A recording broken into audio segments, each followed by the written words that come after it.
자, 오늘은 두 번째 시간입니다. 어제 개론까지 같이 하느라고 시간이 길었죠, 그죠? 예, 길었습니까? 예, 안 길었어요? 그럼 더 오래 할까요? 이런 게 처음입니다. 예, 오늘은 욥기 13장 15절을 보겠습니다. 이제는 제가 20년을 살아가지고 영어가 좀 더 편해졌어요. 이게 신기한 일이에요. 저도 이렇게 될 줄 몰랐어요. 근데 영어가 조금 더 편해졌어요. 특별히 한국말을 할 때 전미사가 안 돼요, 이제. 전미사. 예. 우리 신년이도 말 잘하는데 전미사가 안 되잖아요. 예, 그렇습니다. 예, 그게 안 되기 시작했어요. 그리고 끝에가 조금씩 꼬이기 시작했어요. 참 재미있는 현상입니다. 욥기 13장 15절. 제가 갖고 있는 성경 해석은 이제 욥기에 보면 특별히 제가 선택했던 그 5구절이 있는데 성경 번역에 문제까지는 아니고 차이점들이 있어요. 차이점들이. 근데 이 본문이 그런 차이점 중에 또 하나를 드러내는 그런 본문입니다. 제가 가진 성경은 오래된 성경인데 이렇게 나와 있어요. 그가 나를 죽이시리니 내가 소망이 없노라. 이거 정반대의 해석이에요. 그러나 그의 앞에서 내 행위를 변벽하리라 이렇게 나와 있는데 원래의 뜻은 그가 나를 죽이실지라도 내가 그를 신뢰하리라 입니다. 이게 원래의 뜻이고 제가 히브리 성경도 이렇게 대조해 봤더니 이 해석이 더 맞는 것 같아요. 영어로는 Though he slay me, yet will I trust in him. 이거예요. 그러니까 그렇게 이 본문의 내용을 가지고 이제 오늘 두 번째 말씀을 나누도록 하겠습니다. 어저께 이제 첫 번째 말씀을 들으면서 제가 몇 가지 질문을 드렸죠. 나는 아무런 조건 없이, 정말 아무런 조건 없이 하나님을 사랑하는가? 입니다. 이게 쉽지 않은 질문이에요. 저도 저한테 해봤어요. 근데 저는 대답을 잘 못하겠더라고요. 그냥 주께서 아시지요. 베드로가 아주 훌륭한 대답을 했습니다. 내가 너를 사랑하느냐? 주님께서 아십니다. 이게 편하잖아요, 그죠? 예, 노 하기보다는, 그죠?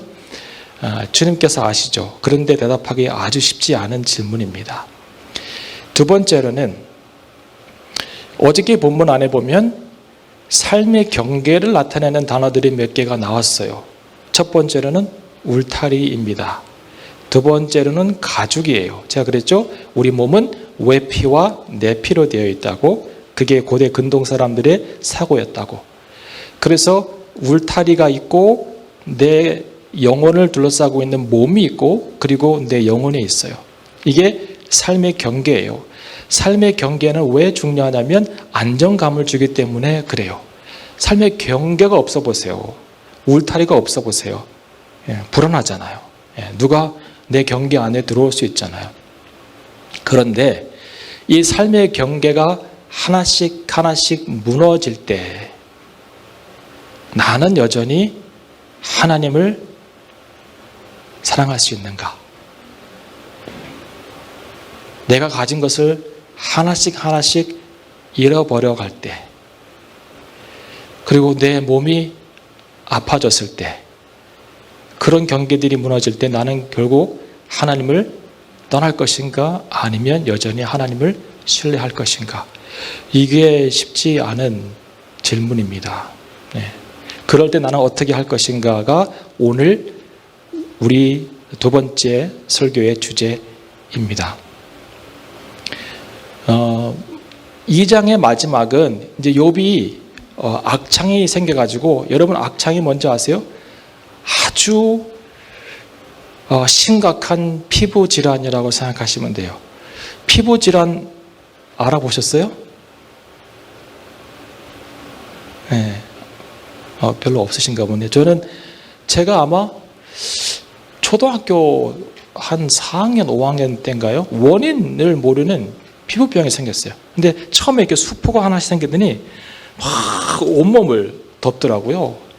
근데 이것을 긁으면 안 돼요. 긁으면 터지니까. 터지면 이게 이제 골무니까. 예. 근데 약도 별로 없어요. 그래서 저희 동네에 그 산 하나 너머에 그 어떤 이제 시설이 있었고, 그 시설에 그 한센병을 앓고 계셨던 분들이 공동으로 사셨던, 닭농장을 하면 사셨던 그 병원이 있어요. 거기를 누가 데려갔어요. 예, 그래가지고 거기에서 그분들이 바르는 약을 바르면 날 수 있다고 했는데 더 번져버렸어요, 막 이게. 그래가지고 한 3, 4주를 눕지도 못하고, 이게 등에도 막 수포가 일어나가지고 다 터지니까 긁지도 못하고, 하도 긁으니까 막 이렇게 막 묶어놓기도 하고 막 그랬던 적이 있어요. 학교도 못 가고 그랬던 적이 있어요. 예. 제가 이제 욥을 조금 이제 그거 기억하면서, 야, 정말 힘들었겠다. 보통 일이 아닌데 이게. 그러니까 얼마나 힘드니까 기와 조각을 들어가가지고 몸을 긁고 있었겠어요. 근데 여러분, 피부병이 생기면 몰골이 아주 흉해져요. 그래서 2장 마지막에 친구들이 오는데, 친구들이 자네가 욥인가? 이렇게 물어보잖아요. 얼마나 고통 가운데 몇 달을 보냈으면, 네, 금방 온 것도 아니에요. 몇 달 있다가 온 것 같아요. 제가 성경을 욥기를 읽어보니까 몇 달이 지났어요. 7장 3절에 보면 내가 여러 달 동안 이렇게 하고 있다고 얘기를 하잖아요. 여러 달 동안. 그러니까 여러 달은 한 달은 아니죠. 그죠? 적어도 2달 이상은 그러고 있었던 거예요. 와, 힘들었겠다. 근데 이 친구들이요, 처음에 와요. 처음에 와가지고 욥을 보니까 너무 안타까운 거예요. 그래가지고 자기들이 자기 옷을 찢고, 예, 막 이렇게 슬퍼하면서 그 옆에 앉아요. 그리고는 며칠 동안이요? 7일 동안 말이 없어요. 이때가 좋았어요. 말이 없어야 돼. 왜 말을 하기 시작했을까? 그 옆에 앉아가지고 욥이 당하고 있는 고난을 마음으로 그대로 받고 있는 이 세 친구를 한번 생각해 보세요. 욥이 얼마나 힘이 났을까요? 그때까지는. 근데 이제 욥이 입을 열기 시작합니다. 7일이 지나서야. 욥도 대단해요. 그때까지 왔는가? 이 한마디를 안 해. 예. 그 친구들도 왜 이렇게 된겨? 이 말을 물어보지도 않아요. 그냥 셋이 앉아가지고 7일을 같이 이렇게 보내는 거예요. 참 좋았어요. 그때까지는.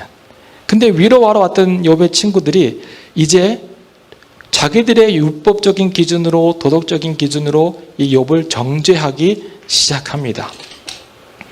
그래서 이게 3장부터 14장까지가 첫 번째 변론인데, 여러분 다 읽었죠, 그죠? 근데 읽으면 다양한 말이 많이 나와요. 근데 제가 줄여서, 좋은 강사는 원래 요점 예약을 잘해주는 사람이, 그래서 요점을 얘기해 드릴게요. 엘리바스 이런 얘기했어요. 줄이면, 죄 없이 망하는 자가 있느냐? 너는 악을 밭갈고 독을 뿌리는 자다. 와, 어떻게 친구한테 와서 7일 동안 아무 말도 하지 못했던 그 상황에 있는 친구한테 입을 열어서 한다는 말이, 너는 악을 밭갈고 그리고 독을 뿌리는 자다. 이런 얘기를 합니다. 빌닷이 또 이런 얘기를 해요. 원인 없는 결과는 없다. 이 세상에. 자연의 이치를 봐라. 세상에 돌아가는 이치를 봐라. 원인이 없는데 어떻게 결과가 생기느냐. 아궁이에 불을 떼야 굴뚝에 연기가 나오는 것이고, 비가 오려면 구름이 있는 것이 상식이니까 원인이 있고 결과가 있는 것이다.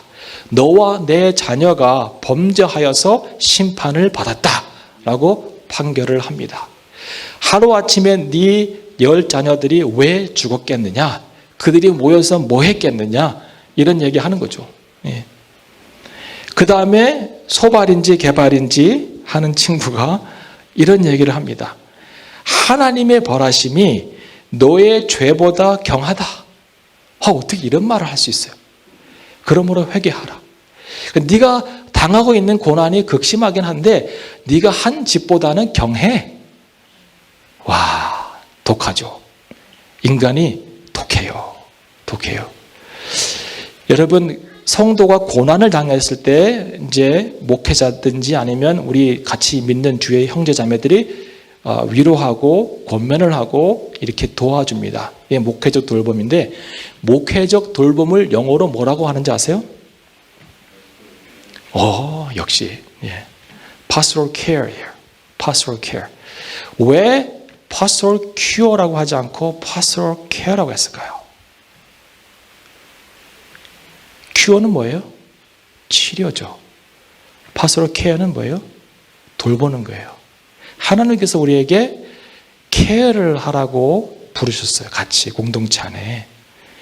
우리에게 큐어하라고 부르시지는 않으셨어요. 케어는 뭐냐면 come along, sit by and journey together. 옆에 와서 같이 그 사람의 아픔을 공감하고 그 아픔의 시간 동안 같이 동행해 주는 게 care. 그 옆에 앉아가지고 7일 동안 이제 말 없이 있었는데 계속해서 그랬다라면 얼마나 좋았을까. 욥을 바라보면서 네가 왜 이런 고난을 당하는지 모르겠지만 하나님께서 위로하시고 이 모든 것 안에 하나님의 뜻이 이루어지기를 소망하네 친구여 라고 집에 갔으면 얼마나 좋았을까. 거기서 이렇게 톡한 말을 쏟아내야 하나. 여러분, 고난당한 자에게 필요한 것은 여러분이 제시할 수 있는 솔루션이 아닐 수 있어요. 아주 간단한 것은 솔루션을 줄 수 있어요. 이렇게 해보세요. 저렇게 해보세요. 그런데 여러분, 솔루션보다 더 중요한 것은 journey together예요. 같이 그 고난의 길을 걸어가 주는 거예요. 이게 진정한 공동체입니다. 공동체 안에서 자꾸 이렇게 해봐, 저렇게 해봐 이거보다는 같이 그 믿음의 길을 어려운 가운데서도 걸어가 주는 것이죠. 3장에 이게 2장의 마지막 친구들이 오는 장면이고 3장에 욥이 자기 생일을 저주합니다. 내가 태어나던 날이 멸망하는 날이었으면 얼마나 좋았을까. 이건 저는 불신앙의 형태라고 보지는 않습니다. 욥이 뭐 신앙이 없어가지고 이렇게 자기 생일을 저주하고 그러지는 않은 것 같아요. 예레미야도 자기 생일을 저주했거든요. 위대한 사람들은 한 번씩 하는 것 같아요. 근데 저는 한 번도 안 해봤어요. 할 생각도 없고. 왜냐하면 위대하게 될 생각이 전혀 없거든요. 저는 제 생일이 너무 감사하고 내가 태어난 게 감사하고 우리 최선희 사모님 만나가지고 사는 게 감사하고 어디 제가 잠깐 뭐 이렇게 했지만 오늘 또 할 건데 뭐 잠깐 뭐가 있어 이 안에. 생일을 저주한다는 것은 정말 극심한 고난 가운데 그가 있었다는 거예요. 이해가 됩니다. 이게 불신앙은 저는 아니라고 봅니다. 이 첫 번째 논쟁의 핵심은 이거예요. 이제 논쟁이 어떻게 진행되냐면 엘리바스가 한마디 하고 욥이 또 한마디 탁 하고 그 다음에 빌닷이 또 한마디 쭉 하고 욥이 또 반론하고 그 다음에 소발이 얘기하고 욥이 마지막 변론을 하고 이게 이제 1차 그 논쟁의 진행 방법이에요. 근데 이제 이 말들을 다 줄여보면 핵심은 이거예요. 고난의 원인과 하나님의 정의입니다. 고난의 원인 그리고 하나님의 정의. 그러니까 친구들의 주장이 다 같아요. 세 사람이 다른 얘기를 한 것 같지만 같은 얘기를 하는데 이 주장의 핵심은 뭐냐면 하나님은 정의롭다는 거예요. 하나님은 정의롭다. 정의로우신 하나님은 악인을 심판하신다. 그러므로 심판받은 사람은 악인이다. 이거예요. 이게 소크라테스의 3단 논법입니다. 하나님은 정의롭고 틀린 거 있어요? 없어요? 없죠. 하나님 정의롭기 때문에 악인은 심판받는다. 틀린 거 있어요? 없어요? 없어요. 그러면 고난받는 사람, 고통받는 사람은 하나님의 심판이기 때문에 심판받는 욥은 죄인이다. 이거 맞아요? 틀려요? 틀린 거죠. 모든 논리적 진행은 맞는데 결론이 안 맞아요. 안 맞아요. 상황에 따라 안 맞을 수 있어요. 제가 어저께 첫날 얘기했던 것처럼 이것이 신앙생활의 일반화의 오류예요. 이런 오류에 빠지면 안 돼요. 이런 오류를 왜 빠지냐면 제가 어저께 얘기했던 것처럼 내가 갖고 있는 교리적 구조가 탄탄하게 세워지는 사람이 이런 오류에 빠져요. 내가 갖고 있는 성경적 지식과 내가 갖고 있는 교리적 그 지식이 너무 확고한 거예요. 그래서 그 틀이 딱 갖춰져 있어요. 마치 수학 공식처럼 딱 되어 있어요. 이 공식에 맞춰서 얘기하다 보니까 논리는 맞는데 결론이 안 맞을 때가 많이 있어요. 이 논리와 공식 안에 하나님을 집어넣고 하나님을 여기에 가둬버리는 사람도 많이 있어요. 많이 봤어요. 지금 이 사람들이 잘못은 이겁니다. 이원론적인 사고 안에 교조주의적이고 율법주의적이고 도덕적인 어떤 그런 관점 안에서 욥을 판단하고 있는 것이죠. 제가 얘기했지만 이 이원론을 벗어난 모든 것이 하나님의 은혜의 시각이라고 얘기했잖아요. 은혜의 시각은 두 가지라고 그랬잖아요. 하나는 죄인이 구원받고 죽을 사람이 치유받고 이런 어떤 긍정적인 것과 또 한 가지 은혜의 영역은 뭐냐면 이혼법에 자연법에 접촉되지 않는 그런 또 한 가지 영역이 있는데 믿음 때문에 핍박받고 의로운 사람이 고난받는 거라고 얘기했잖아. 이것이 은혜의 시각이라고 제가 얘기했잖아요. 이 친구들의 주장에 대해서 욥의 반박은 이거예요. 하나님의 정의로운 것은 맞지.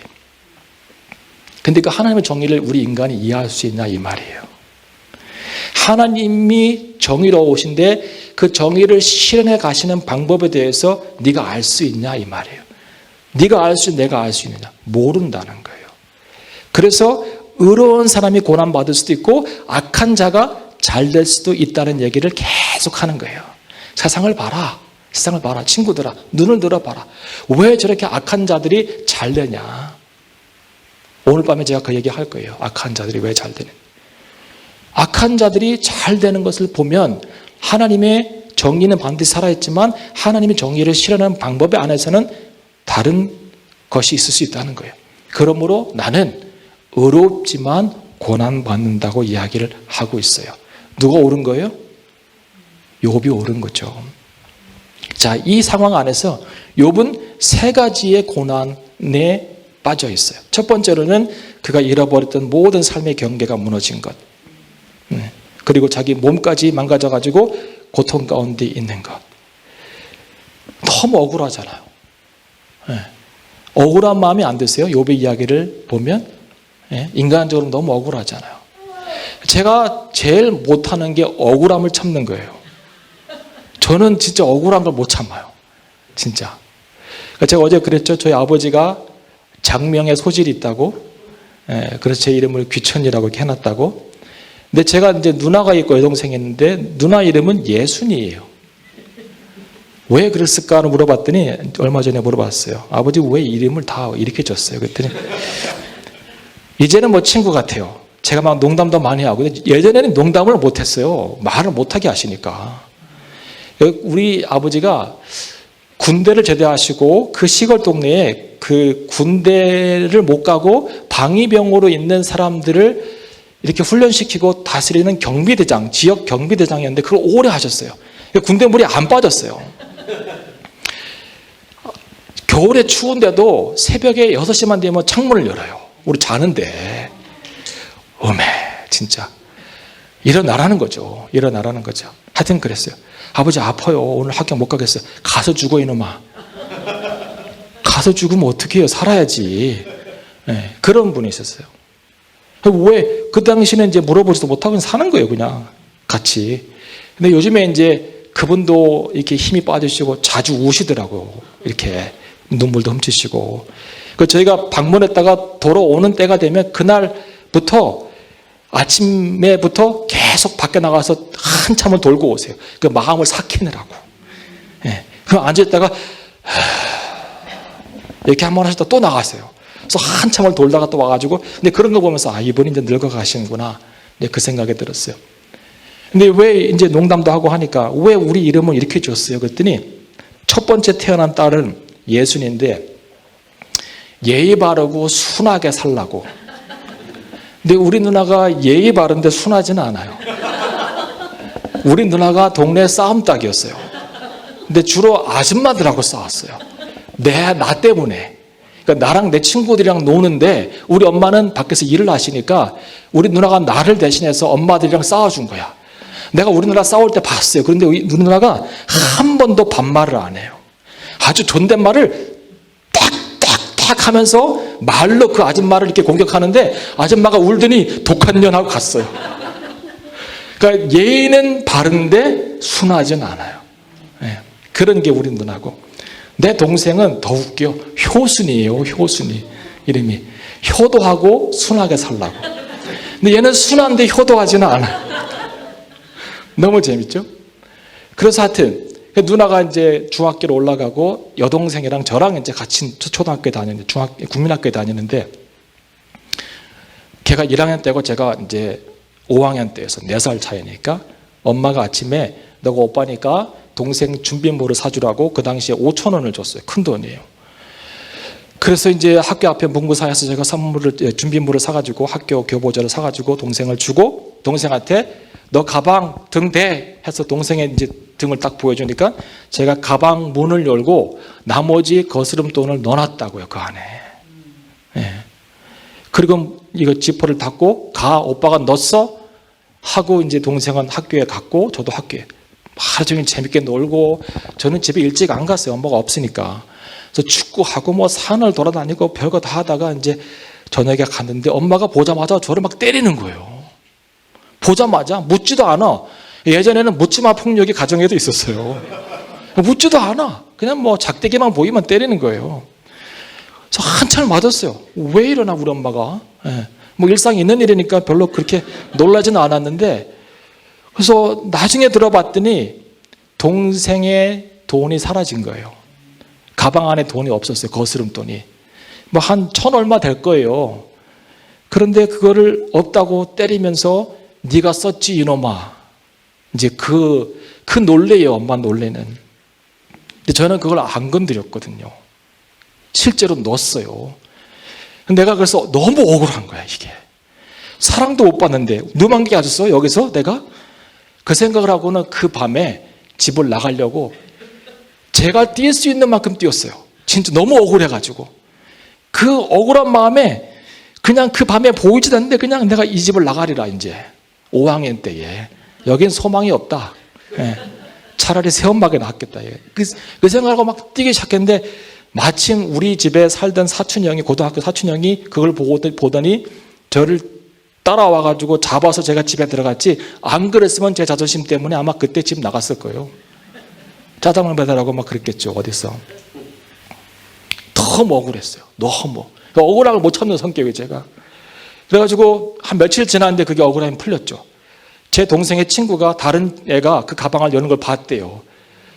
네, 그래서 그 얘기를 하고 선생님도 얘기하고 선생님이 또 그 친구 얘기했더니 그 일이 벌어져가지고 이제 다 돈도 찾고 다 했어요.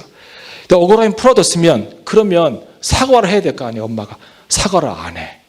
그럴 수도 있지. 옛날 엄마들은 진짜 지금 엄마들 같으면 진짜 우리 애들이 아마 속이 문드러졌을 텐데 또 그런가 보다 하고 넘어갔죠.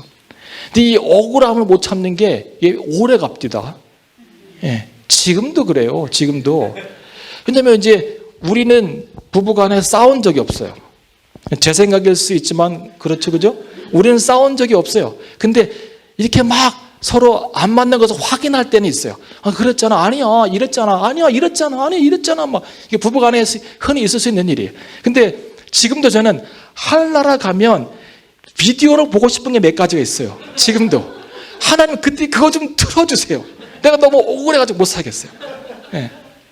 도영이가 있을 때는 도영아 들어봐. 이게 누가 맞냐. 이렇게. 그럼 도영이가 또 이제 판단을 해주는데 얘가 어릴 때는 엄마 편을 들어요. 내가 암만 생각하고 곱씹어보고 뭐 돌아보고 해도 내가 맞는데 엄마 편을 드는 거예요 얘가. 그럼 나 혼자 진짜 이거는 너무 외롭다. 예? 이 타국 땅에서 3명인데 둘이 연합을 하니 나는 뭔가 막 이런 생각을 했어요. 근데 얘가 커가면서 점점 판단을 잘하더라고요. 왜냐하면 법을 공부를 했어. 얘가 법을 공부하더니 선악간의 분별을 잘해주더라고요. 그래서 최근까지는 저의 편을 많이 들어주더라고요. 아빠가 옳습니다 이럴 때는. 그러니까 엄마가 굉장히 서운해졌죠. 근데 얘가 결혼을 했어요. 집을 떠나버렸어. 근데 집안에 판단해줄 사람이 없는 거예요 지금. 그게 가장 서운해 지금. 그러니까 얼마 전에도 이거 진짜 비디오 한번 보고 싶은데 그 순간을 딱 잠깐이라도 좀 보면 좋겠다. 내 억울함을 풀기 위해서. 근데 이건 뭐 억울함도 아니죠. 일상생활을 하면서 생기는 억울함인데 욥은 얼마나 억울했을까. 그가 자기의 삶을 곱씹어보고 돌아보고 여러 가지로 판단해봐도 잘못한 게 없는 거예요. 근데 이런 고난을 당하고 있어요. 그게 첫 번째 그가 겪었던 어려움 중에 하나예요. 두 번째로는 제가 말씀드린 것처럼 친구들이 와가지고 하고 있는 이 쓸데없는 변론. 이건 해석의 문제거든요. 해석의 문제. 여러분, 현상은 똑같은데 지금 다른 해석을 하고 있는 거잖아요.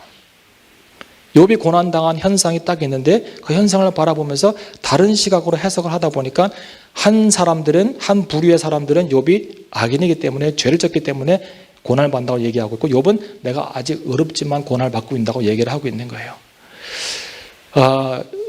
제가 공부할 때 저를 가르쳤던 교수님 중에서 한 분이 이런 분이에요. 버나드 파라고 하는 분. 이분은 석학이에요.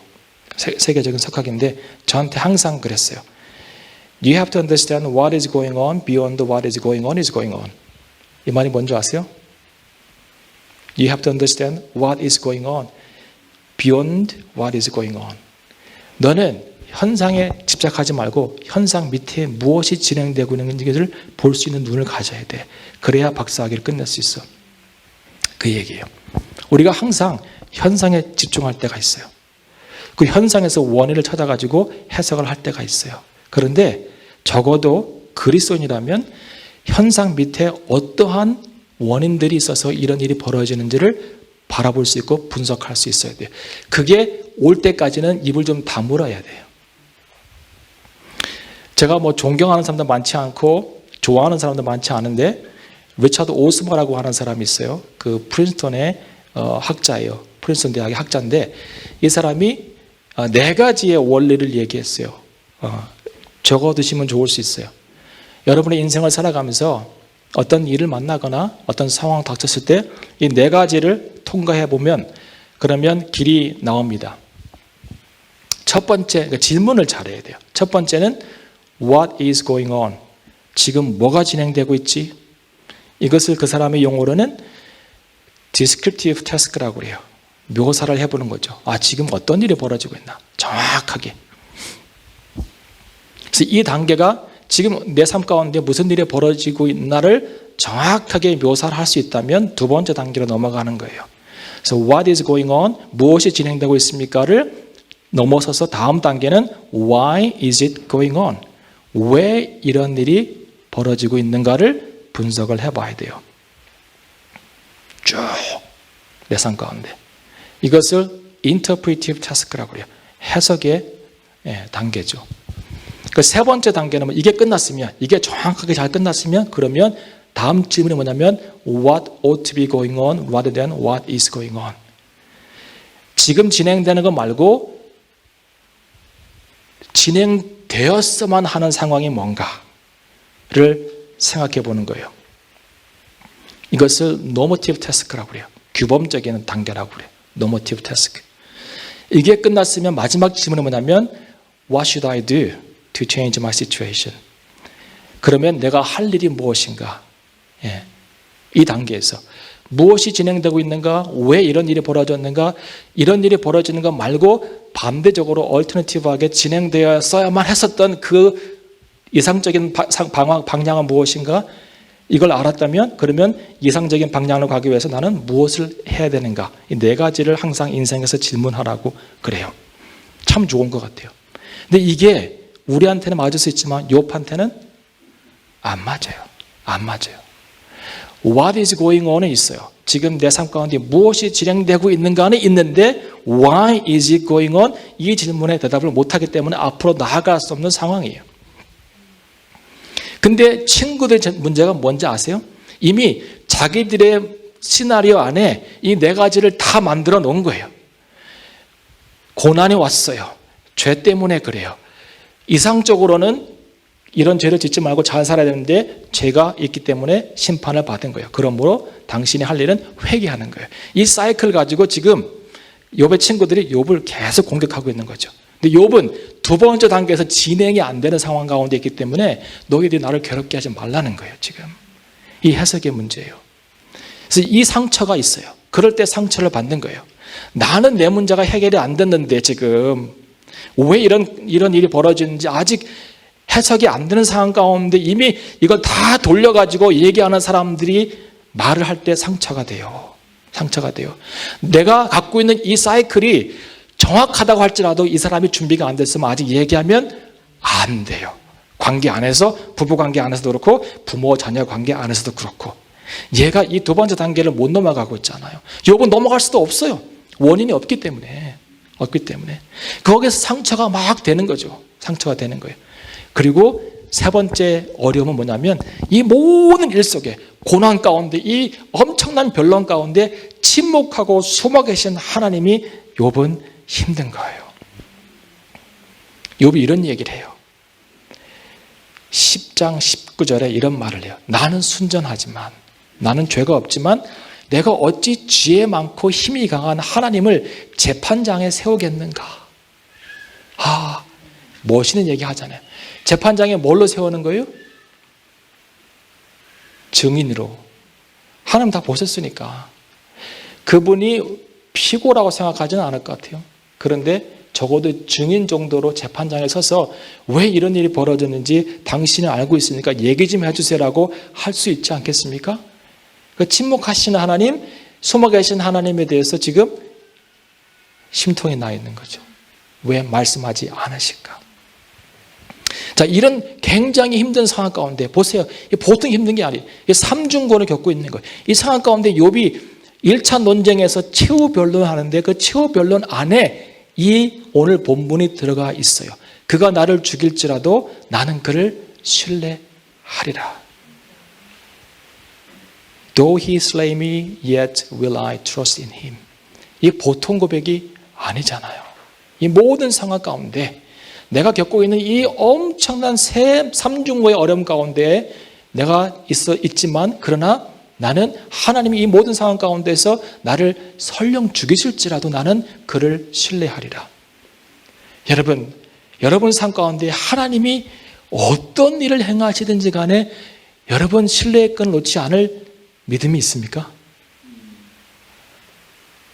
이게 두 번째 질문입니다. 여러분에게 드릴 수 있는. 첫 번째 질문은 나는 조건 없이 하나님을 사랑하고 있는가? 첫 번째 어제 질문이고 오늘 두 번째 질문은 나는 내 삶 가운데 무슨 일이 일어나도 하나님을 신뢰하는 그 끈을 내가 놓지 않을 자신이 있는가? 그 믿음이 있는가? 깊이 생각해 봐야 돼요. 깊이. 이 욥의 고백, 그가 나를 죽이실지라도 나는 그를 신뢰합니다. 이 고백을 제가 묵상하면서 창세기 22장이 생각났어요. 창세기 22장. 하나님이 100세에 귀하게 얻은 이삭을 바치라는 거예요. 이해가 안 돼요. 이것도. 욥이 고난이 이해가 안 됐던 것처럼 이 아브라함도 이해가 안 되는 하나님의 주문을 받았습니다. 내 길을 떠나요. 모리아 산에서 바치라고 했으니까 길을 떠나요. 3일 길을 가요. 그 산 밑에 와가지고 사한 2명을, 종 2명을 거기 있으라고 하고 이삭에게 그 짐을 번제를 드릴 수 있는 그 나무를 지고 가라고 합니다. 산꼭대기까지. 그 이삭이 가다가 묻습니다. 아버지, 불도 있고 칼도 있고 나무도 있고 다 있는데 드릴 재물은 어디에 있습니까? 그랬더니 그 유명한 말이 하나님께서 준비하신다라고 하시죠. 그리고 올라갔어요. 올라갔는데도 재물이 없는 거예요. 그러면 눈치가 있는 사람이라면 이건 나구나 알 거 아니에요. 알 거 아니에요. 그리고 아버지가 능숙하지 못해. 여러분, 자식을 드리려고 하는 사람이 얼마나 능숙하게 그 일을 하겠어요. 예? 생각해 보세요. 그건 기술자지, 그거는. 능숙하게 일을 못하고 있는 걸 보이잖아요. 재단을 쌓는데 손이 떨리고. 평상시 아버지의 모습이 아니에요. 그럼 이제 이건 알잖아요. 그리고는 그 번제단 위에 얘를 묶어서 올려놓을 때 얘가 바보가 아니잖아요. 아버지랑 100살이 차이 나는 사람이에요. 그 번제 나무를 지고 산에 올라갔던 건장한 청소년 지나서 청년으로 가는 그 시기에 있는 힘 좋은 아이라고요. 아버지는 100살 차이 나는 사람이고, 그러면 손을 딱 잡고, 아버지 왜 이래요? 지금 미쳤어요? 정신 나갔어요? 믿음의 조상이라더니 아들을 죽이려고 하네? 막 이럴 거 아니에요. 근데 이 아들이 그냥 웃겨요. 이 아들의 믿음이 여러분 보통 믿음이 아니에요. 그리고 아버지가 칼을 들었는데도 그 칼을 보고 있는 거예요. 이렇게. 내 아버지가 무슨 뜻이 있겠지. 내가 알고 있는 아버지는 나를 죽일 사람은 아닌데 내 아버지가 무슨 뜻이 있겠지를 믿고 있는 거예요. 아버지를 신뢰하고 있는 거예요. 이 사건이 모리아 산에서 일어났어요. 2000년 뒤에 그 모리아 산이 골고다 언덕인 걸 아세요? 2000년 후에 똑같은 장소에서 하나님이 그 일을 당하고 있는 거예요. 하나님이 자기 아들을 십자가에 달았어요. 그리고 아들이 소리치잖아요. 절규하잖아요. 아들이 아버지 왜 나를 버리십니까? 근데 이 아들이 아버지를 신뢰하니까 거기에 달려 있는 거예요. 그 똑같은 장면이 하나님 아버지와 요백에서 벌어지고 있는 거예요. 아버지 왜 이러세요? 그런데 아버지가 나를 죽이실지라도 나는 아버지를 신뢰합니다. 이 고백을 하고 있는 거예요. 무슨 일이 일어나도 나는 아버지를 신뢰 안에 이끈을 놓지 않습니다. 이 고백을 하고 있는 것이죠. 그러니까 고난 속에서 우리가 할 일은 하나님을 재판장에 세우는 것이 아니에요. CCTV 돌려보는 게 아니에요. 하나님, 그 천국 회의에서, 천상에서 일어났던 회의 한번 봅시다. 그때 왜 그랬습니까? 이게 아니라고. 저처럼 막 억울함을 풀기 위해서 막 하는 게 아니라 하나님을 재판장에 세우는 것이 아니라 하나님의 뜻을 신뢰하는 게 우리의 믿음의 삶입니다. 이게 단순한데 굉장히 중요한 믿음의 원리입니다. 얼마만큼 우리가 하나님을 재판장에 세워보려고 노력하겠어요? 여러분 그런 적 없으세요? 하나님 왜? 말씀 좀 해보시죠. 마치 자기가 재판장의 그 재판관이 되어가지고 하나님을 증인으로 세우고 왜 그랬습니까? 막 추궁하듯이 하는, 욥이 그렇게 하기 싫다는 걸 자기는. 나는 내가 죽을지라도 그 뜻이 있는 아버지를 신뢰하겠다는 거예요. 마틴 루터가 이런 얘기를 했어요. 아버지하고 아들이 들판을 바라보고, 들판이 너무 예뻐요. 너무 예뻐요. 근데 갑자기 농부가 와가지고 그 들판을 갈아엎는 거예요. 그 아들이 놀랐어요. 아버지, 왜 농부가 저 아름다운 밭을, 필드를 갈아엎습니까? 꽃도 있고 다 있는데, 야생이 이렇게 잘 형성되어 있는데 왜 그렇습니까? 그랬더니 저 밭이 갈아져야 미래 씨앗을 뿌릴 수 있다 얘기하는 거예요. 그래서 아름다운 필드가 이렇게 갈아져 가지고 엎어진 다음에 농부가 거기에서 밀 씨앗을 뿌립니다. 그래서 밀이 잘 자랐어요. 밀 자라면 얼마나 예뻐요. 예? 파란색일 때도 예쁘고 다 익어서 보면 황금 들녘이 되잖아요. 아주 예뻐요. 바람이 부니까 막 이렇게 밀이 이렇게 움직이고 너무 예뻐요. 아버지, 이거 이렇게 아름다운 장면을 보여주시려고 이 아름다운 그 필드를 갈았군요. 엎었군요. 그랬더니 조금 있다 보니까 그 아름다운 밀밭을 농부들이 자르고 있는 거예요. 너무 예쁜데 왜 자릅니까? 그랬더니 저걸 잘라야 밀을 추수할 수 있다. 그러니까 추수한 밀들을 다 걷어가지고 나달을 다 때려서 이렇게 분리하잖아요. 예. 그리고 그 밀 알들을 다 모아놔요. 또 보니까 그 밀 알들을 그 껍질을 까기 위해서 또 도리개질을 하는 거예요. 왜 저걸 때립니까? 그랬더니 이 껍질이 까지고 그 안에 있는 밀이 나와야 그것을 갈아서 밀가루를 만들 수 있단다. 그러니까 밀알이 또 갈아지는 거예요. 그리고 갈아진 밀가루를 가지고 빵을 만들었어요. 그리고 이 빵을 가지고 생명을 이어가는 거예요. 이 이야기의 핵심 뭔지 아세요? 모든 파괴에는, 모든 고통에는 하나님의 건설적인 이유가 있다는 거예요. 우리가 몰라서 그렇지. 밀밭을 갈아야 될 이유도 있고요. 그 자란 밀을 잘라야 될 이유도 있고요. 잘 자란 밀을 돌개질을 쳐가지고 나달과 그걸 분리할 때도 있고요. 그 밀알을 갈아서 빻아서 밀가루로 만들어야 될 이유도 있고요. 그리고 그 밀가루를 반죽해가지고 뜨거운 오븐에 집어내야 될 이유도 있어요.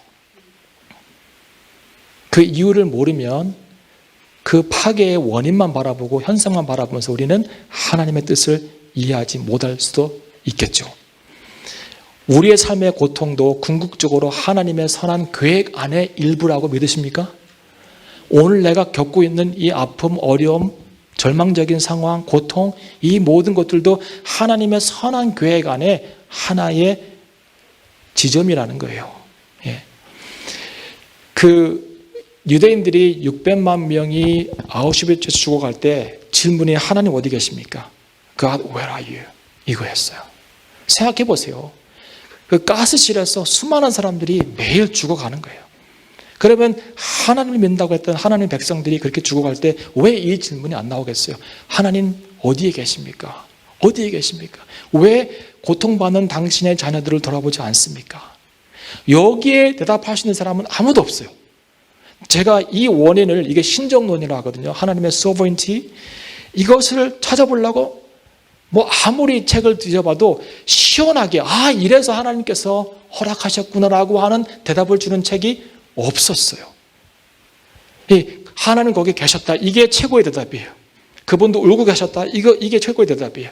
그리고 그분이 이 상황을 바꿀 수 있는 누구를 찾고 있었는데 그 사람들이 없었다, 이거예요. 뭐 하나님이 기적도 일으키시고 하시는 분이 왜 뛰어들어서 그것을 이렇게 막지 못했고 구원하지 못했겠어요? 아무도 대답을 하지 못해요.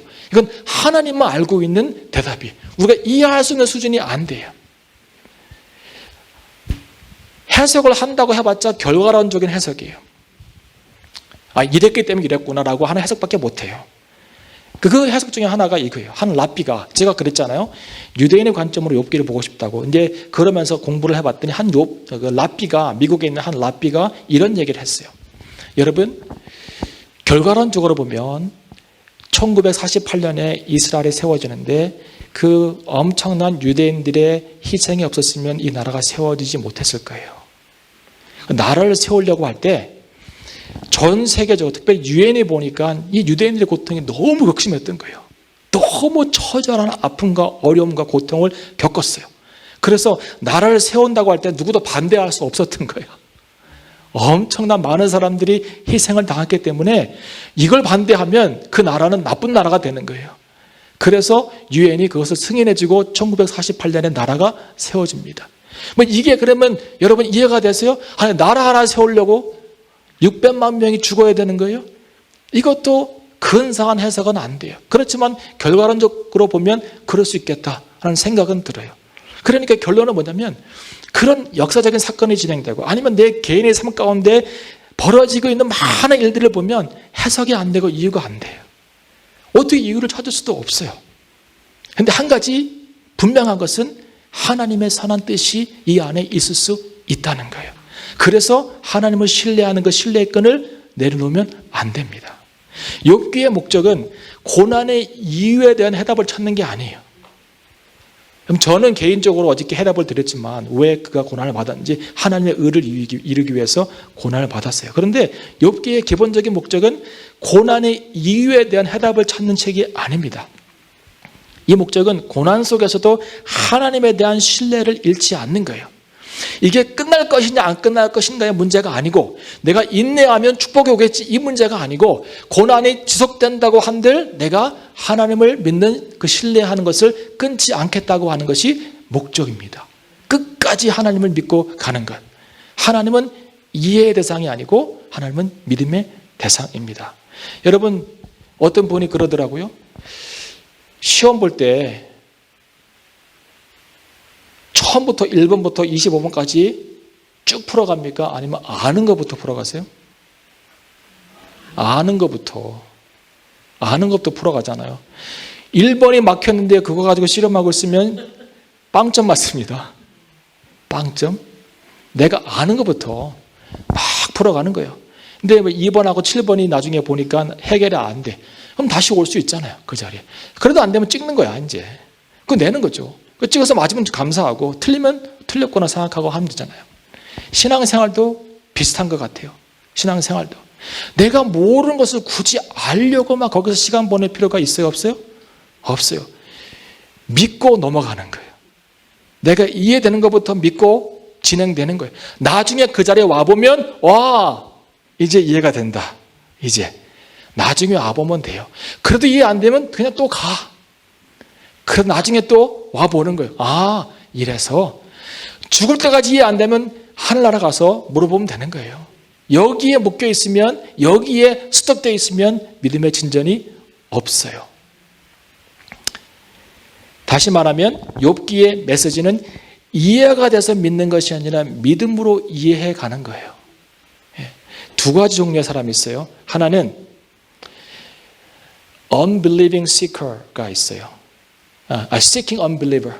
그 말은 뭐냐면 아직 믿지 않는데 계속해서 이해될 때까지 그걸 막 이해해 보려고 노력하는 거예요. 이게 강창희 권사님의 BC.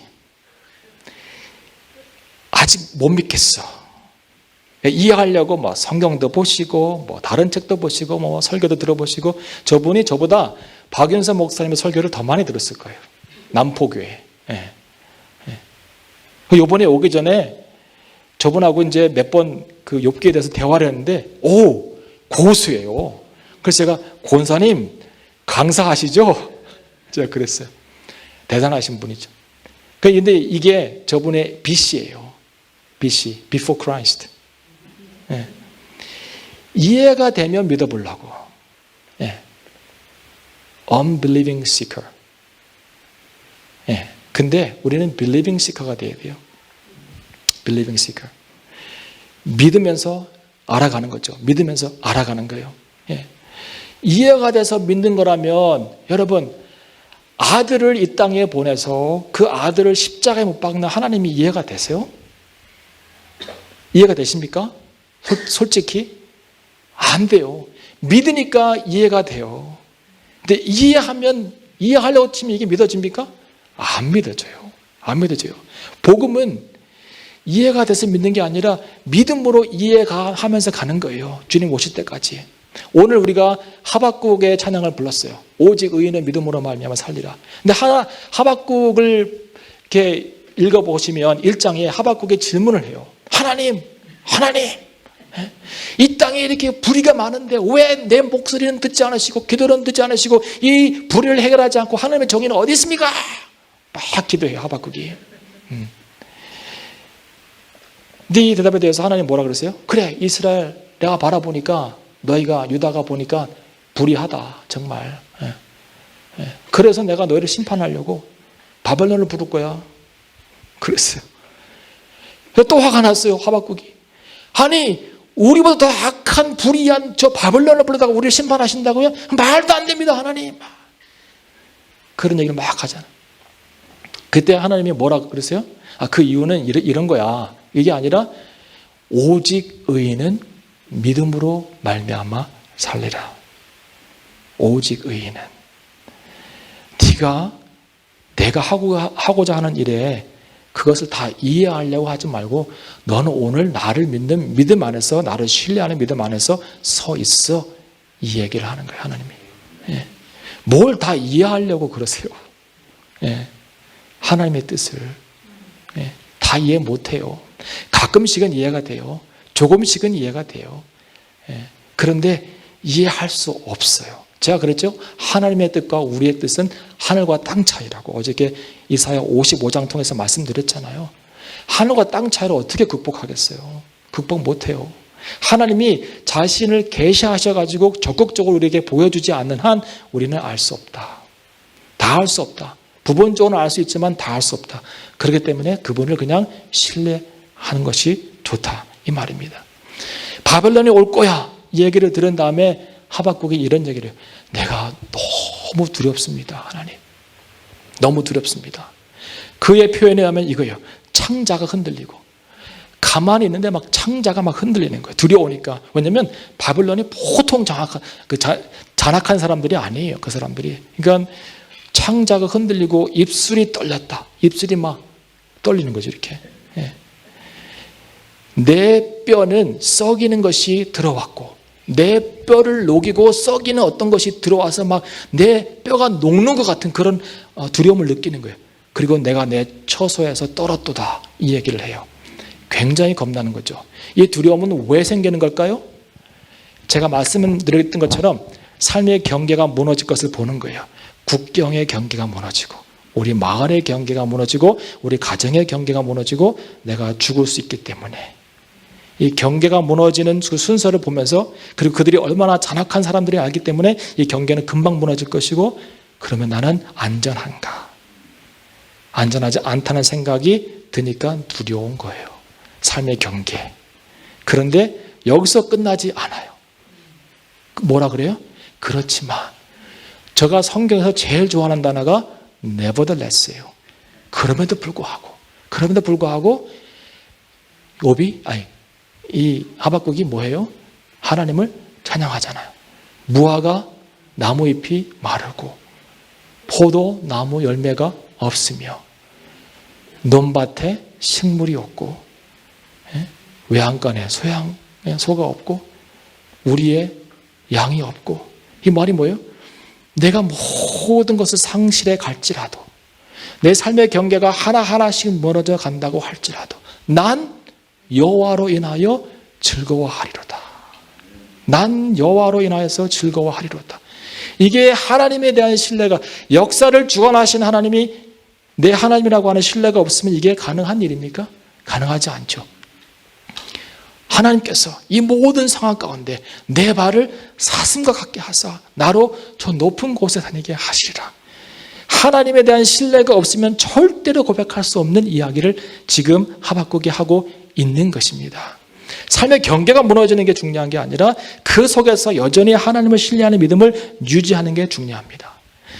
보세요.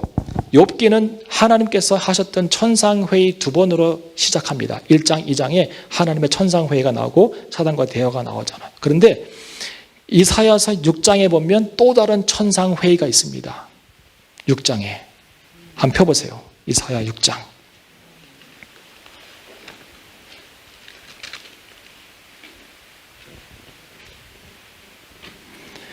우시야 왕의 죽던 해에 내가 본즉 주께서 높이 들린 보좌에 앉으셨는데 그 옷자락은 성전에 가득하였고 스랍들은 모셔 섰는데 각기 6날개가 있어 그 둘로는 그 얼굴을 가리었고 그 둘로는 그 발을 가리었고 그 둘로는 날며 서로 창화하여 가로되 거룩하다 거룩하다 거룩하다 만군의 여호와여 그 영광이 온 땅에 충만하다 그랬어요. 이게 천상회의예요. 왜냐하면 하나님께서 회의하는 목소리를 이사야가 듣거든요. 그게 어디 나옵니까? 8절을 보세요. 내가 또 주의 목소리를 들은즉 이르시되 내가 누구를 보내며 누가 우리를 위하여 갈고 이게 하나님께서 이사야에게 직접 말씀하신 것이 아니라 천상에서 일어나고 있는 회의의 장면을 보고 들은 거예요. 누가 우리를 위해서 갈고 그랬더니 이사야가 듣고는 제가 가겠습니다라고 자원입대하는 내용이 이 얘기거든요.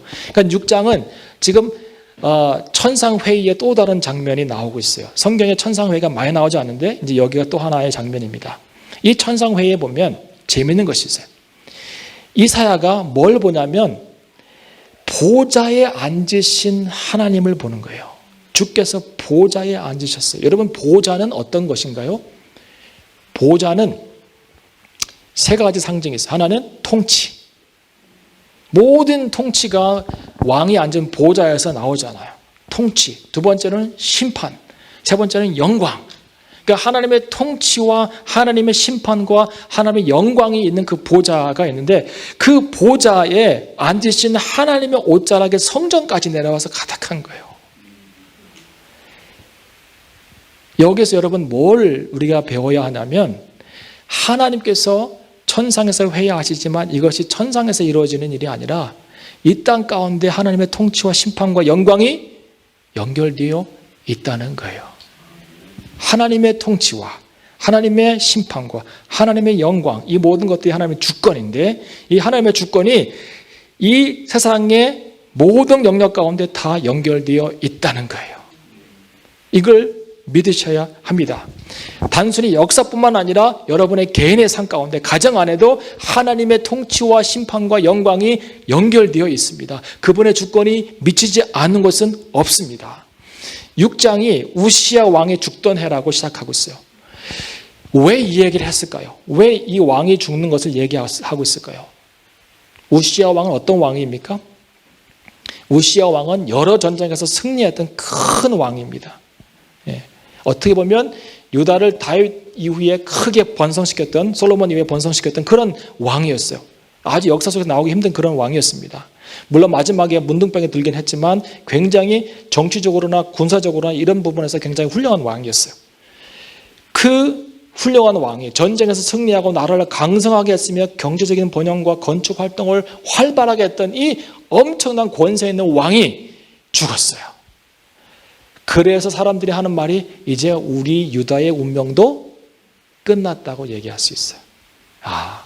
이 왕이 죽었으니 이제 우리는 별 볼 일 없는 나라가 되겠구나. 근데 그 왕이 죽던 해에 하나님께서 이사야에게 보여주신 건 뭐냐면 왕이 다스리는 것이 아니라는 거예요. 왕이, 한 나라의 왕이 이것을 다스리는 것이 아니라 왕 대신 하나님, 우주 만물을 지으시고 세계 역사를 주관하시는 알파와 오메가가 되신 그 하나님께서, 역사의 모든 진행을 아시는, 처음부터 마지막까지 아시는 그 하나님께서 보좌에 앉으셔서 그 주권대로 유다와 이스라엘을 이끌어 가신다는 거예요. 그걸 보여주신 거예요. 그것을. 이 하나님이, 왕 되신 하나님이 한 나라뿐만 아니라 그의 교회뿐만 아니라 여러분의 개인의 삶도 통치하시고 다스린다고 하는 것을 믿습니까? 그러면 이것을 믿는다면 내 삶 가운데 일어나고 있는 일이 그 하나님의 선한 영향력 안에 있는 것을 믿으십니까?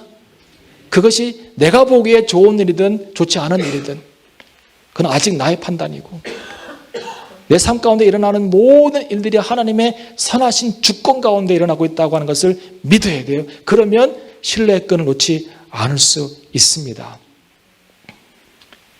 그래서 성도는 정말 어려운 말이긴 하지만 고난당한 것이 내게 유익이라고 말할 수 있어야 돼요. 정말 그래요. 우리 아버지가 참 열심히 사시는 분이에요. 정말. 그분은 지금도 일을 하세요. 지금도 주차 관리를 하세요. 근데 이분이 참 잘 나가셨던 분인데 사실은 주차 관리할 분이 아닌데 주차 관리를 하고 했어요. 근데 왜 그랬냐면 한참 잘 나갈 때 차도 몇 대 되고 막 사업을 크게 할 때 이분이 사고를 냈어요. 교통사고를 냈어요. 근데 2명이 사망했어요.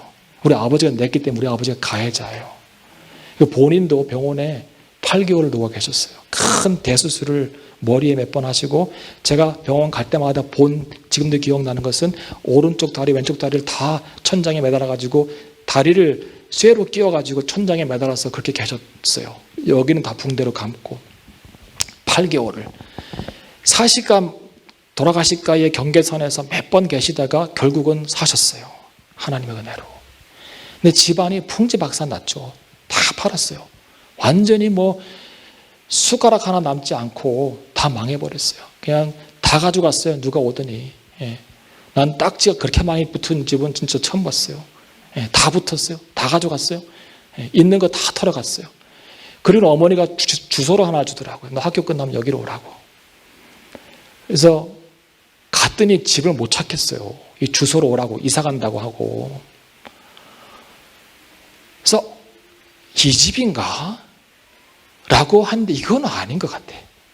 이건 사람이 살 수 있는 환경이 아닌데 그 주소가 맞다는 거예요. 근데 길 바로 옆에 있는데 이게 지붕을 만질 수 있는 그런 지붕의 높이, 그러니까 밑으로 쑥 들어간 거예요. 이렇게. 그리고 이렇게 차가 지나가면서 흙탕물 튀겨가지고 벽에 흙탕물 다 붙어있고, 그리고 뭐 문도 정확하지 않아. 이게 문인가 싶을 정도의 어떤 판자 같은 걸 붙여놨는데 그런 집이었어요. 들어갈 때 엄마 계시더라고요. 말이 없어요, 우리 엄마가. 예. 뭐 부엌은 부엌도 아니에요. 부엌도 아니고 그냥 뭐라고 할까요? 그 간이 화장실 같은 크기 2개 정도의 공간에 아무것도 없어. 그냥 그 고기 구워 먹을 때 쓰는 그 포터블 그 가스레인지 있잖아요. 그거 하나 있고 뭐 몇 개 있고 그래요. 그 옆에 이제 문이 있는데 그건 이제 방 들어가는 거. 그게 다예요. 화장실이 없어요. 화장실은 한 3분을 걸어가야 돼요. 공동인데 옆집에 무당 아줌마랑 같이 썼어야 됐어요. 예. 그런 화장실. 비가 오면 그 집이 새는 거예요. 예. 그래서 비가 오면 한 그릇 한 8개는 받쳐놔야 돼요. 8개를 받쳐놓으면 그 작은 공간에 잘 데가 있어요, 없어요? 없죠. 못 자요. 비가 오면 못 자는 집이었어요. 그렇게 살았어요. 그렇게. 완전 망해가지고 어떻게 할 수 없고, 저는 그런 삶이 나한테 왜 왔을까? 그것 때문에 사실은 우리는 예수님을 믿게 되었어요. 그것 때문에. 그 어려운 일이 없었으면 우리는 예수님께 가까이 가지 못했을 거예요. 그리고는 제가 목회자가 되었고, 그리고 하나님을 섬기는 일을 하고 있고, 우리 가정은 다 예수님을 믿게 되었어요. 그 안에 뭐 복잡한 얘기가 많지만, 어느 한 날 교통사고를 제가 또 당했어요. 학교를 가면서 스쿨버스였는데, 그 스쿨버스 사고를 지나는데 직행버스가 와가지고 제가 앉은 자리를 툭 사고를 해서 치는 바람에 완전히 여기에 막 이렇게 다 멍이 들고, 다행히 뼈는 부러지지 않고 안경도 다 부러지고 막 그랬는데, 하여튼 브루즈 돼가지고 학교를 갈 수 없는 상황에서 절뚝거리며 집에 왔는데, 비가 오니까 집에도 그릇을 받쳐놨을 거 아니에요. 누울 데가 없는 거예요. 아픈데. 그래서 벽에 기대서 막 울었어요. 하나님 왜 이랬습니까? 왜 이랬습니까? 신앙이 어린데도 하나님이 말씀을 해주시는 것 같아요. 제 마음속에. 내가 너를 사랑한다. 이 말만 자꾸 들려요. 그래서 더 울었어요. 사랑하면 왜 이랬습니까? 사랑은 왜 이랬습니까? 그래도 들려오는 말은 내가 너를 사랑한다예요. 하나님이 해줄 수 있는 말은 그거밖에 없어. 설명할 수가 없죠. 설명할 수가 없어요. 그런데 제가 배운 건 뭐냐면, 지금 와서 보니까 돌아가신 분들에게는 참 죄송하지만 그 엄청난 고난이 나에게 굉장히 유익이었구나. 이거 없었으면 내가 하나님을 알지 못했겠다 하는 생각이 들어요. 하나님을 신뢰하는 첫 번째 방법 중에 하나는 우리 인생을 하나님의 시각으로 바라보기 시작하는 거예요. 여러분의 시각으로 바라보면 힘들어요. 하나님의 시각으로 우리 인생을 바라볼 수 있다면, 그러면 끝까지 신뢰해 갈 수 있어요. 여러분, 그 힌트가 어디에 있냐면 모세의 이야기예요. 이제 모세가 모세 오경 썼다고 그랬잖아요. 그런데 모세가 창세기, 출애굽기, 민수기, 신명기를 쓰면서 창세기, 출애굽기, 레위기, 민수기, 신명기 5권 썼죠. 그죠? 근데 출애굽기에 와서 2장에 자기 이야기를 쓰잖아요. 기가 막힌 노릇이에요. 자기 이야기를, 인생 말년에 출애굽 다 시켜놓고 모압 평야에서 마지막 정리하면서 이제 저는 모세 오경 썼다고 생각하는데, 출애굽기 2장을 쓰면서 아버지, 엄마 이야기를 하고 자기 이야기를 쓴다고요. 네, 거기에다가.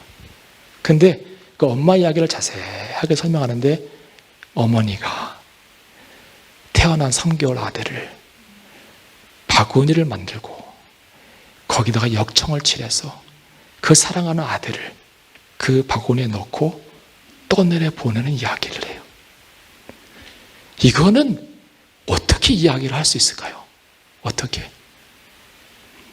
근데 이 내용을 자세히 보면 모세가 드디어 하나님을 이해하기 시작한다는 단서가 있어요. 그 안에. 모세는 평생 왜 내 삶이 이랬을까?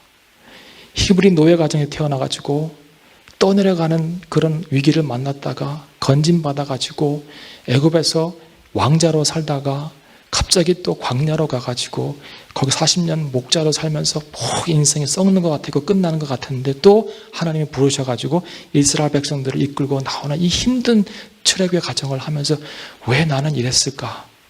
나는 뭔가? 나는 왜 오늘 여기를 살아가고 있나? 이 질문이 끊임없이 그의 삶을 따라왔을 것 같아요. 여러분도 그렇지 않아요? 나는 왜 영국에 와 있나? 나는 원래 생긴 것도 그렇고 모든 것이 한국교회를 섬길 만한 사람인데 나는 왜 영국교회를 목회했고 신학교에서 가르치고 있나? 그런 생각을 저도 많이 해요.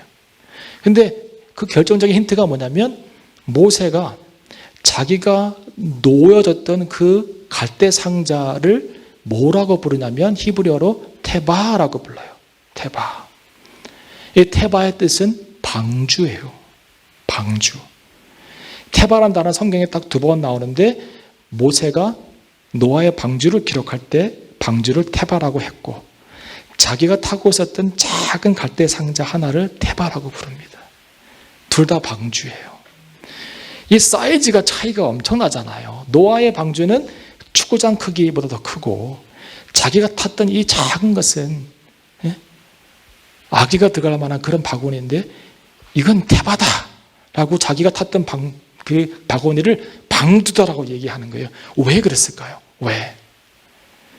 여러분, 방주와 이 갈대 상자에는 공통점이 있어요. 뭔지 아세요? 추진체가 없고 방향타가 없어요. 조절하는 게 없다고요. 방주에는 이게 없어요. 하나님이 비가 와서 이 방주가 떠올라 가지고 가는 대로 가는 거예요. 근데 하나님 정확하세요. 이 방주가 어느 산에 머무르나요? 아라랏 산에. 근데 아라랏 산에 쫙 내려오는데 넘어져요? 안 넘어져요? 안 넘어져요. 아마 오늘날 최첨단 기술들을 다 동원해가지고 기중기 300대를 동원해도 넘어질 거야. 근데 넘어져? 안 넘어져요?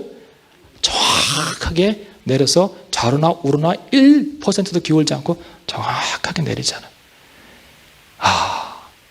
내 인생이 방주와 같았구나. 지금까지 여기까지 굴곡진 인생을 살아왔지만 하나님께서 인도하시는 인생이었구나. 이것을 지금 바라보면 참 좋아요. 인생 말미 말고 지금 여기까지 하나님께서 나를 굴곡지게 인도해 오셨지만 하나님의 뜻이 있었구나. 그러면서 자기가 탔던 이 갈대 상자를 방주. 보세요. 엄마가 그것을 떠내려 보면서 엄마가 얼마나 마음이 힘들었을까요? 근데 엄마도 하나님을 신뢰하는 마음으로 그걸 떠내려 보냈어요. 자, 이게 떠내려 가면서 뒤집어질 수도 있고 애가 물에 빠져 죽을 수도 있고 뭐 악어가 물어먹을 수도 있고 한데 그런 일이 안 벌어지고 정확하게 바로의 공주 앞으로 와요. 근데 바로의 공주는 거기 왜 와 있는 거예요? 공주가 목욕하러 나왔는데 아니 왕궁에 목욕탕이 없어 나왔겠어요? 왜 왔겠어요? 제가 그 이유를 찾아보니까 성경에는 안 나와 있지만 이 여인이 임신을 했었는데 아이가 사산이 된 거예요. 극심한 슬픔 가운데 아들을 잃었던 그 극심한 슬픔 가운데 그걸 토로하면서 목 놓아 울 수 있는 장소가 그 궁전에 없으니까 나일강에 나왔던 거야. 그래서 아들을 잃은 큰 슬픔 가운데 이 여자에게 하나님의 아들을 선물을 주시는 거예요. 기가 막히지 않아요? 누가 하시는 거예요? 하나님이. 내 인생 누가 써내려가시는 거예요? 하나님이 작가예요. 하나님이. 내가 작가가 아니고. 제가 항상 태신통교회 있을 때 항상 강조한 게 있어요. 내 인생의 작가는 하나님이신데 하나님이 마침표를 안 찍었는데 왜 내가 마침표를 찍었냐고요. 나는 끝났다. 나는 안 된다. 나는 여기까지인가 봐. 내가 찍으면 안 돼요. 아직도 하나님이 써내려 가실 내 인생의 드라마는 남아있어요. 그분의 뜻대로, 그분의 방법대로, 그분의 시간 안에서 모든 것을 아름답게 하시며 써내려 가실 거라고요. 내가 오늘 여기서 신뢰하는 것은 굉장히 중요하겠죠. 모세가 그러면 내 모든 인생의 여정이 하나님께서 하신 일이구나. 이것을 어디서 배웠을까요? 누구에게서 배웠을까요? 모세가 창세기에서 썼다 그랬죠? 아브라함 이야기를 쓰면서 하나님 인도하시는구나. 훌륭하다. 이삭, 아버지가 죽이는데 거기서 반발하지 않고 죽는 신용을 해? 대단하시네. 우리 야곱 형님 참 어떻게 이렇게 사셨을까? 네, 훌륭한. 네, 요셉에 와서 요셉의 삶을 보니까 너무 굴곡진 인생인 거예요. 이게 사랑받는 아들에서 노예로 팔려 종의 삶을 살다가 억울하게 누명 쓰고 감옥 가가지고, 그런데 총리가 됐어요. 총리가 된 게 중요한 게 아니라 형들을 만나가지고 형들과 대화하는 이 시점에서 무슨 얘기를 해요? 형들이 막 이제 죽을 것 같으니까 총리 앞에서 미안하다 요셉아, 우리가 그러려고 한 것은 아니고 그때 상황이 이랬는데 막 하니까, 그런 얘기 하지 마세요. 하나님께서 하신 거예요. 하나님께서 많은 사람들의 목숨을 살리기 위해서 저를 형님들보다 먼저 내려오게 하신 거예요.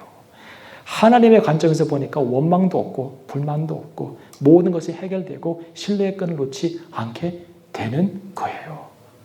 네. 이것을 놓치면 안 됩니다.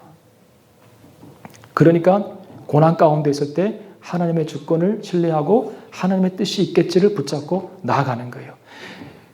욥기 마지막을 보세요. 하나님께서 욥에게 말씀하셨습니다. 예? 폭풍 가운데서 말씀하셨어요. 37장부터 41장까지. 그런데 하나님이 욥아 미안하다, 사실은 이래서 그랬어, 이랍니까? 아니에요. 너 내가 하늘의 땅에 기초를 놓을 때 있었어 거기? 예? 막 너 왜 암사슴들은 나귀들은 왜 이러는지 알아? 막 질문하니까 모르겠는데요. 욥이 하나님 만나면 하고 싶은 말이 많았는데 41절에 뭐라고 했어요? 그냥 하나님 저는 무지하니까 입을 가릴게, 손으로 입을 다물고 그냥 있는 거예요. 할 말이 없으니까. 그러니까 대답은 하나도 못 들었어요. 대답은 결국은. 그런데 욥이 이런 얘기, 42장 2절에 하나님은 무소불능하시며 무슨 경영이든 못 이루실 것이 없습니다라고 얘기해요. 하나님의 완전하신 뜻을 이해하기 시작하는 거예요. 뜻이 있었구나. 그리고 그 뜻을 이루기 위해서 하나님께서 그렇게 하셨구나. 설명할 게 많지만 이거예요. 여러분, 하나님의 뜻을 우리가 판단할 수 없어요. 로마서 9장 11절에 보면 하나님께서 이런 말씀하십니다. 에서와 야곱이 나지 아니하고 무슨 선이나 악을 행하지 아니한 때에, 태어나기 전에, 에서와 야곱이 태어나기 전에 그들이 태어나서 무슨 선을 악을 행하지 아니한 때에 택하심을 먼저 입었어요. 억울하지 않아요? 에서의 입장에서 보면, 우리 인간적인 시각으로 바라보면 무슨 하나님의 뜻이 이래, 태어나지도 않았고 살아보지도 않았고 선함과 악을 행하지도 않은 시점에서 어떻게 사람을 택할 수 있냐고요. 근데 이래요. 이는 하나님의 뜻이 행위로 말미암지 않고 오직 부르시는 이에게로 말미암음이라. 우리의 행위로 말미암지 않는다고 하는 것은 뭐냐면 우리 인간적인 시각으로는 이해가 안 된다는 거예요. 사람의 기준으로는 도덕한 자가 유산을 받아야지, 믿음 좋은 사람이 받아, 이게 아니라 우리의 시각으로 판단하면 안 된다는 거예요. 오직 부르시는 이의 뜻에 합당하게 그 일을 진행하신다는 거예요. 하나님이 불의하냐? 그렇지 않다. 9장 14절에 하나님이 그럼 불의하냐? 않다. 하나님은 불의가 없고 정직하고 거룩하시고 모든 일을 완벽하게 계획하시고 온전하게 이루시는 분이라 그분은 신뢰하면 하다. 그런데 그 뜻은 이해 못한다.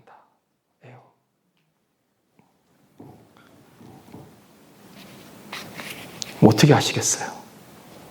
하나님의 완전한 뜻이 이루어질 때까지 신뢰하고 기다리는 거예요.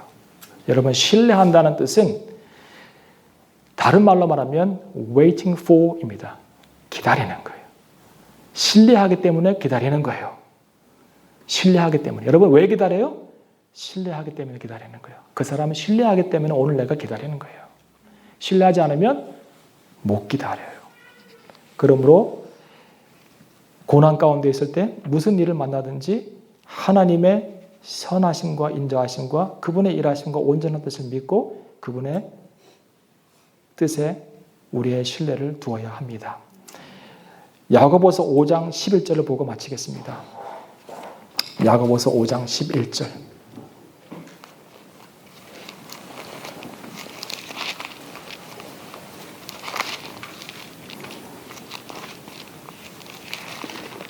여기에